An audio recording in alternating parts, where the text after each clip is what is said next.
Today, I am a broken woman. Excuse me.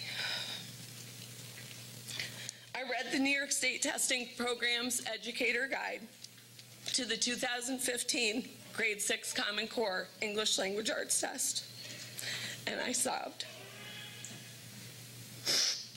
I am so disturbed by the descriptions of the test in this guide that I find myself in deep moral conflict regarding the administration of the 2015 Common Core English Language Arts Test to my students. My students are 11 and 12 years old.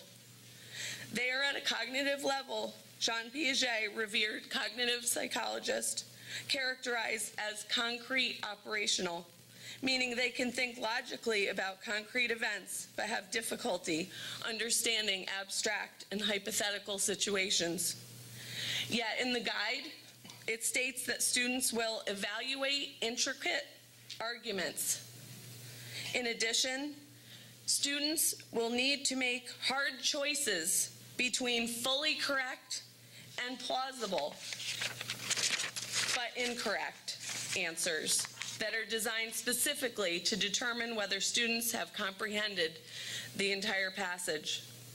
This is not developmentally appropriate for my students, and I find it cruel and harmful to suggest that it is. I do not believe in knowingly setting my students up for failure. I cannot remain silent for one more day without speaking up for my students. The reading passages on the 2015 Common Core test will be authentic passages. Well, that sounds great until you consider an 11-year-old reading passages from texts like A Tree Grows in Brooklyn and The Adventures of Tom Sawyer, which include controversial ideas and language some may find provocative. This is not okay with me. The students I work with every day are still children. It is not my business to subject my children, to provocative language in 6th grade. In addition, 11-year-old children do not have the capacity to learn and understand these themes. They do not have a context for these time periods in history until they have had more exposure to the New York State and United States history. The majority of students do not receive this exposure until they are in grades 7 and 8. The guide also indicates that students will be reading difficulty levels or lexiles as high as 1185, which is the 11th grade students' requirement. When children read, if the difficulty level significantly exceeds their instructional level, the lack of fluency causes a dramatic breakdown in comprehension. Clearly, this is a setup for the kids to fail. As students learn, they make sense out of new information through schema. Schemata are cognitive frameworks to which they can add to or modify as they learn new information. One could compare the requirement for children to understand these passages to expecting them to master algebra before establishing number sense. There is no foundation to build knowledge upon.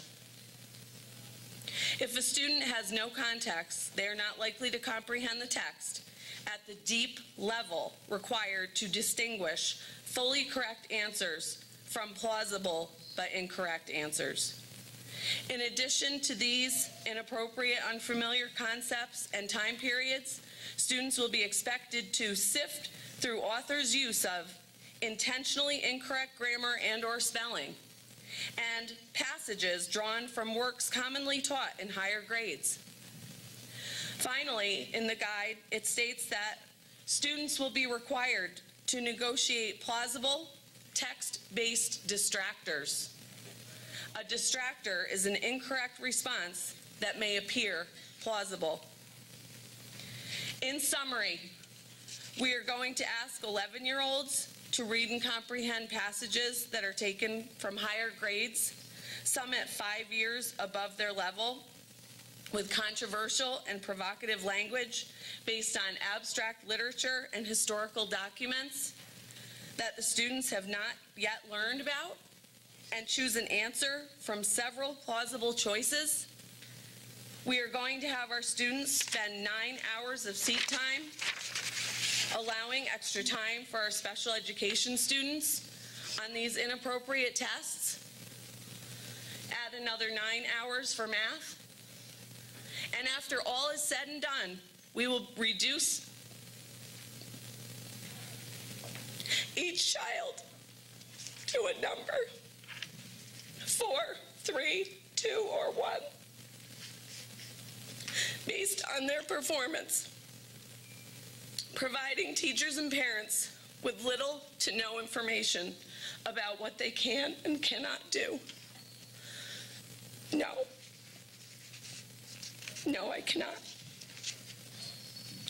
With all due respect to my students, their parents, my administration, and the Board of Education, I must go on record as strongly objecting to this test.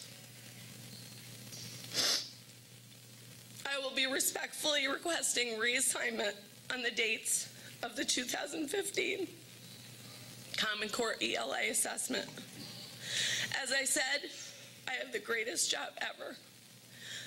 I am a teacher. And today I am standing up